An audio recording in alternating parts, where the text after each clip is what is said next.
Good evening and welcome to The Right Side. I'm your host, Chris Pareja, and this is the show where we talk about news and controversial topics from an admittedly conservative perspective. This evening, I'm joined by Richard Geno, who is one of the co-founders of the Conservative Forum, and tonight we're going to learn a little bit about the history of the Conservative Forum and where it's come till now. Richard, thanks for joining us. Thanks for having me.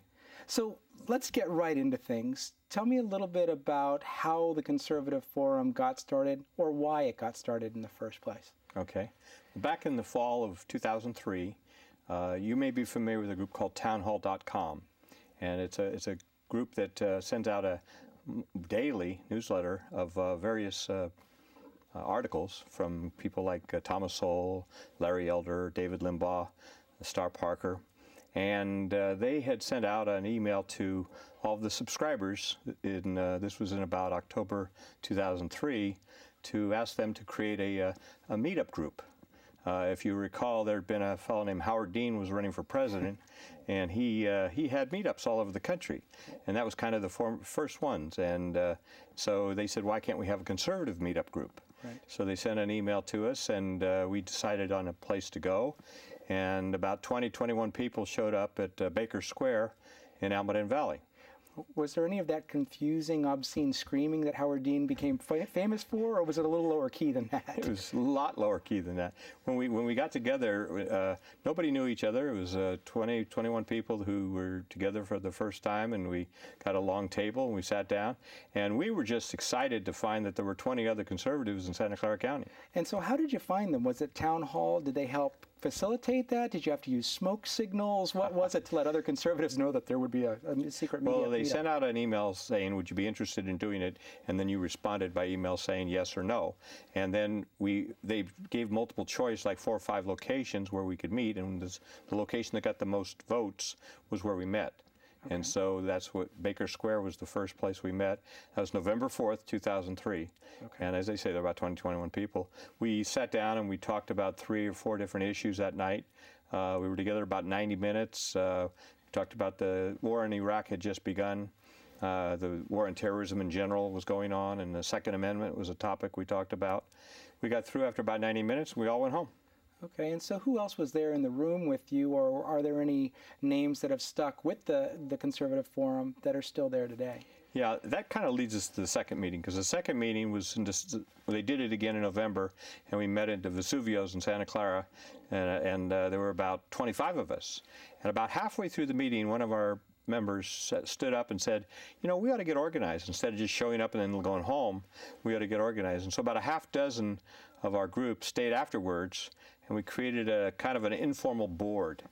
And what led to regular board meetings the following month, I became the president, and but there was no official board. It was just a group of people getting together as a steering committee. Okay. And a fellow named Jack Mallory was who both are still active, Jack and myself, 8.5 years later. Okay. And Jack became the person who would line up the programs eventually, and when we started having programs instead of just getting around and talk. Right, and so you've grown this organization from something informal where you were just having discussions to something where you have monthly speakers and sometimes up to 500 people at the Portuguese Hall. Talk to me a little bit about how that growth happened and where you saw major jumps in attendance. Yeah, each year we saw a pretty good increase. The first full year was 2004, and we started to have speakers during 2004. And what we had was our own internal people, because first of all, we had no money, and second of all, we didn't even have enough to pay for a location. So we went to IHOP on Stevens Creek in Santa Clara, and they allowed us to have a meeting room where they held about 40, 50 people without paying them in exchange for people buying dinner there. Mm-hmm. And so we started meeting, and the first 3 speakers were actually members of our group. We had a fellow named Jack Ward who talked about Agenda 21. And all the way back then? Back then, and that was the summer of 2004, and I had never heard of Agenda 21. And he brought up a whole issue of sustainability and all the buzz terms that were being thrown around. And then we had another guy talk about global warming. And I'd never heard the other side of the story. You know, it was always global warming we had it. It was Al Gore was famous for it. It was going to kill us if we didn't do something. Man-made global warming was definitely an issue. And he not only questioned whether man-made global warming was an issue, he questioned whether we even had global warming. And so it was kind of a different twist. And then we had a lady named Lydia Ortega, who is the professor at San Jose State, and she converted the typical socialist economics department at San Jose State into a free market system in about 10 years. And now it's all free market professors, and it's kind of unique for the Bay Area. And this is very interesting to hear, because I haven't gotten into that part of the history of the Conservative Forum. I am typically try to be a regular attendee, but this history component is something I was unaware of.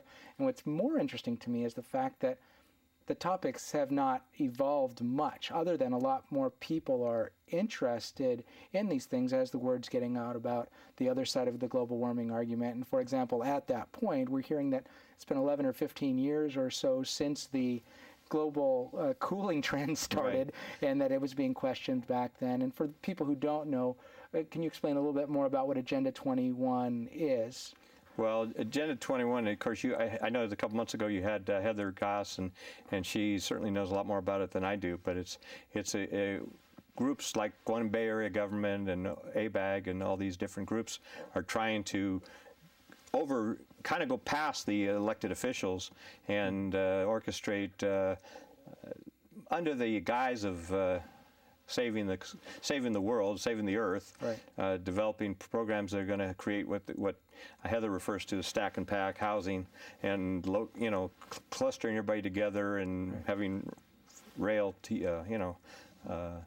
transportation right, hubs and such. So as I say, I'm not an expert on that, but well, the biggest concern for people is property rights, and this right, is an issue that's actually stretching across the political spectrum. You hear about Democrats against Agenda 21, and then you hear about other more conservative groups as well. But the bigger concern is about the threat of local and regional governments just really looking at someone's property not as their property, but that of the community as a whole, and using eminent domain and other things to just right, either devalue or destroy property value altogether. And it's some pretty scary stuff. Right. And so at that point, you went from IHOP, you said, to... Well, we went to IHOP, and we were there for about a year, a little over a year, and finally we were getting outside speakers, which of course we couldn't pay because we still had no money. So in the spring of 2005, we decided to become our own entity. And instead of being Santa Clara County Townhall.com, we became the Conservative Forum. And we incorporated, we became a 501c3, we got insurance, we created an official board of directors, and we did all the stuff you need to do to become an entity. And where were numbers at that point? I would say in 2005 we were still about 50, 75. Okay. Each year we had some pretty good solid jumps. I'd say in 2004 we were getting probably 25 to 35 people, and by 2005 it was up to 50 to 75. Probably in 2006 we were consistently getting over 100. Okay. And then we moved to Santa Clara, the American Legion Hall in 2005, and then we were there for 5 years. Okay. And we outgrew that place also, because the maximum they could hold was about 250 people, and by the spring of 2010, we were having 250 as a minimum crowd. So something interesting happened between 2005 and 2010, and I'm curious about how it affected your numbers. That would be the election of President Obama. Yeah, we always consider him our best recruiter. And it would just, of course, it led to the Tea Parties and some of these other events that occurred around that. And so, but we were just have consistent growth, 100, 150, 200, and then we were consistently getting over 200. We left and went to the Portuguese Hall in the spring of 2010. Mm-hmm. And since we've been there, which is now just about 2 years, we've averaged about 300 attendees per meeting. And sometimes bursts up to... Yeah, we've had about 4 or 5 meetings where we've had up to 400 to 500. Right. When we had Brian Sussman speak, and he had about 500, and Victor Davis Hanson spoke, we had about 500. Andrew Breitbart, unfortunately, sadly, we lost him in just a couple weeks ago, but he came in October of this past year, and we had about 500 also. Right. And so we've had consistently between about 250 and 500 people over the last 2 years. And so my question would be, how are you getting the word out? Because it's in Mountain View, and literally I've seen people come from all over the Bay Area, including far north and far south. How are they finding out about this opportunity to get together, hear these speakers, et Well, we almost could go back to what I think kept the group going when we were small, and that is I'm a real strong emailer. And before we had constant contact and various sophisticated methods, I would just send a lot of emails and create discussions on issues, and that was kind of like a single-minded effort of mine. We had three kind of leaders back in the early days, and that was Jack Mallory, who lined up the programs once we started having out-of-group speakers, and then I was the promoter, and then a lady named Pam Stone created a venue committee, which was to get, that night when we have the meeting, we had to have a registration, a check-in, various things were going on, and more than meets the eye. We had to set up the podium, and we had to set up the speaker and the PA system and the whole thing. So Pam organized that and kept that going. Now we have a large committee that helps with that every time, volunteers. But it was just an effort on the part of myself, sending out lots of communications and keeping them active. In fact, unfortunately, in 2004, nationwide, most of the town hall groups dried up after the elections of 2004. And we actually kept on going, and not only got going, but went stronger and stronger every year. Which is something to say, especially in the Bay Area. Yeah. And so you've had a lot of speakers. Tell me about a few of your favorites and why they were your favorites. Well, we've had really some great ones. David Horowitz, Brian Sussman, Daniel Pipes, who speaks on the Middle East, Sally Pipes, no relation, but Sally Pipes is an expert on healthcare and Obamacare. We've had Melanie Morgan, Ward Connerly, John Lott, who's an expert on the Second Amendment. Just on and on. We've had a who's who of great speakers over the last 5 or 6 years, and keeps getting better. And this year we're going to have another gangbuster program. But which ones were you particularly drawn to? Victor Davis Hanson spoke last spring, and he was just brilliant. He spoke for 1 hour without any notes and on in-depth, important topics, and just went on and on without any notes. It was just, I was very impressed. He was just very, very knowledgeable and just a brilliant guy. Andrew Breitbart, rest his soul, in October spoke. We presented him with the Conservative of the Year Award, which was our third such thing as Conservative of the Year. We present it whenever we feel we're able to or want to. Right. And we gave it to him in October, and he was dynamic, just full of energy, and probably the most courageous person I've ever met. Nothing stopped him. He's right in your face with the truth. Yes. And he's a nonstop on-fire guy all the time. Yeah. I enjoyed Star Parker. She's very entertaining, and she was one of the most humorous ones we had. She kept us off guard all the way through. Great. But there's been a lot of great speakers. I start naming people, you leave out people like Brian Sussman and Melanie Morgan and Ward Connerly, et cetera, et cetera. Okay. So I know that the main programs are the speaking programs, but I know that you're also involved in a lot of other things that a lot of the members may not even be aware of, such as helping to fund this show, The Right Side. What other things are you working on that are of value to the conservative community? Okay. Well, one of the things we did in the spring of 2005, we met with the San Jose Mercury News. And we did this from the 3 months prior to that. One of our members kept track of all the letters to the editor for March, April, and May of 2005. We found that of the letters to the editor, it was 4-to-1 liberal to conservative. And we presented it to we actually met with both the news department and the editorial department. And the guy that was in charge of editorial at the time said that isn't right. He is an admitted liberal, but he said that was not the way it should be. They don't want to be 4-to-1. Maybe it should be 6-to-4, but not 4-to-1. And so then we had a fellow named Keith DeFilippis who organized a handful of our people who were good letter writers, and it grew from about 10 or 12 people up to about 100 people on his committee. and we started writing letters to the editor on various topics, whatever was current and whatever was on the mind of the person who wanted to write the letter. Well, to make a long story short, in the last 7 years, since the spring of '05, we have averaged probably 1.1 or 1.2 to 1 liberal to conservative. So it's almost, in fact, in many months it was even. It's been never been more than 1.2 more than since we started doing this. So it's really been a great thing, and it balances things out as much as we can. Now the news section is different. They use the New York Times and the Washington Post and the Los Angeles Times for their stories, and we can't really control those, or they don't even totally control them. Well, but this is also the thing from a lot of organizations that are out there. People are consuming information, but they may be angry, but they don't do anything about it. And so this is actually a scenario where you're moving them toward a level of activism, right, which is interesting and a way that many people may not be aware of, that you're involved in the community. And we also have a Campus Liberty movement, which is working with the college campuses and young Republicans. Okay.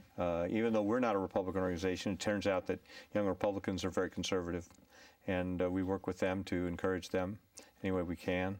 Okay. We also have a Constitution class, which has been very popular. We started about late summer of 2010, so it's been going on almost about a year and a half now.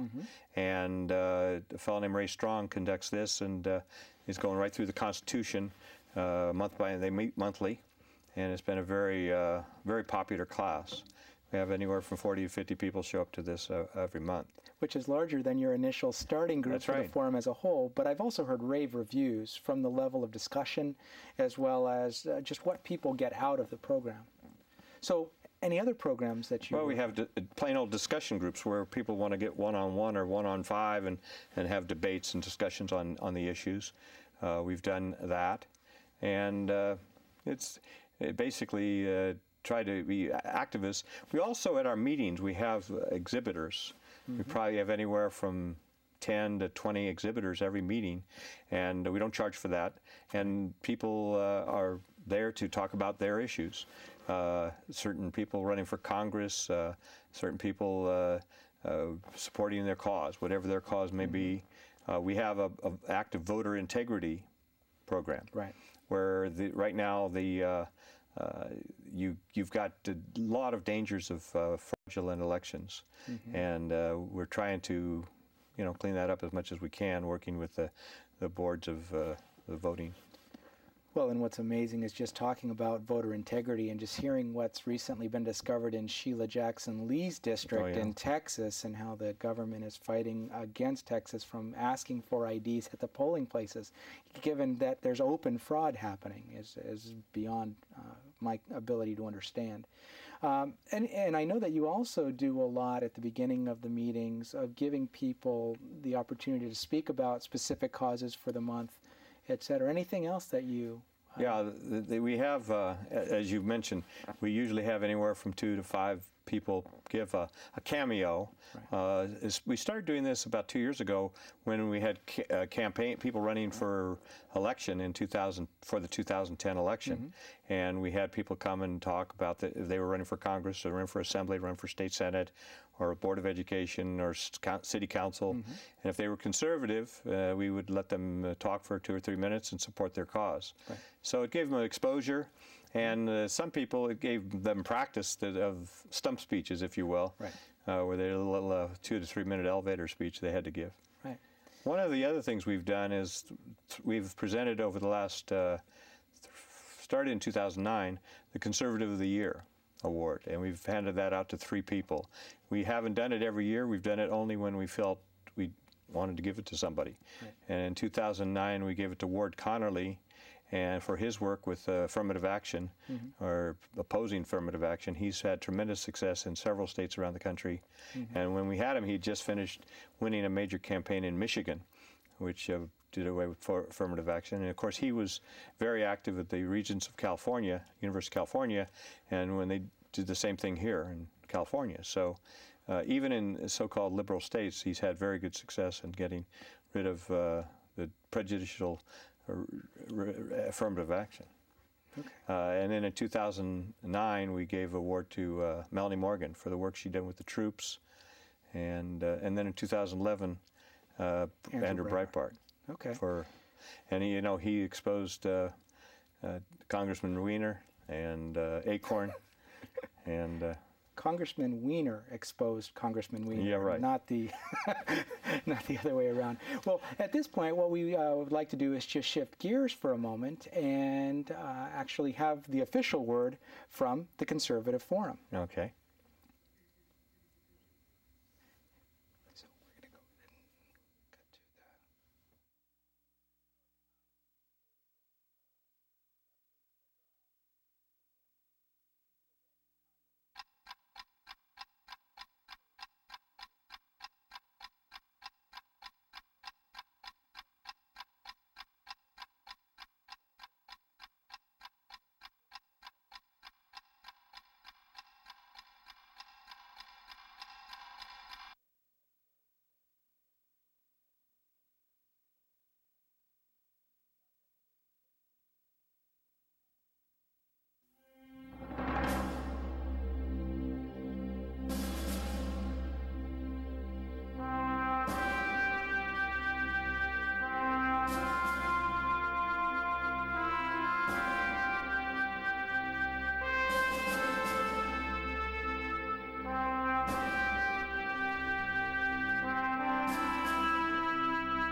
Say, well, I say I'm a constitutional law attorney. And they say, oh, really? What kind of constitutional law attorney? I said, well, I'm the true kind. The kind that believe that the Constitution is what the Constitution says and what it was intended to say. Anything beyond that is tyranny and should not be allowed.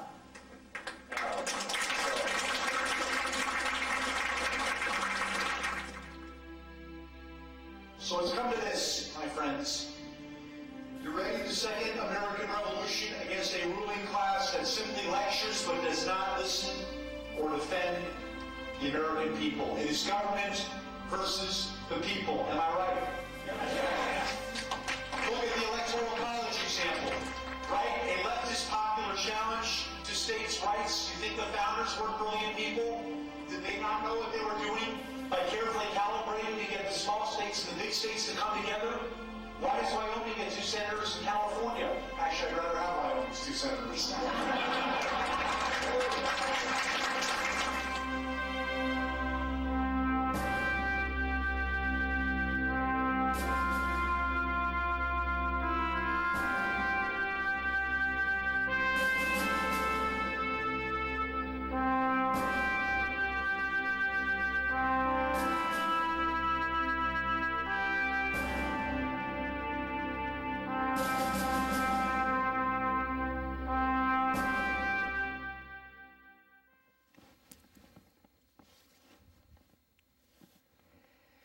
And so that was the official word from the Conservative Forum.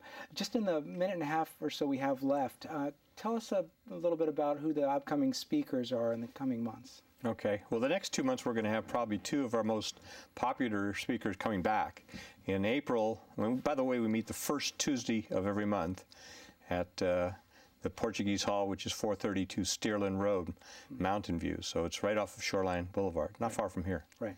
And in April, we're going to have Brian Sussman, and he's got a new book out, and where he's going to be talking about climate change and the fraud and the hoax that it is. And then in May, we're going to have David Horowitz come back, and he spoke to us about 4 or 5 years ago now, and he's always a great speaker. This summer, we have Tom Tancredo.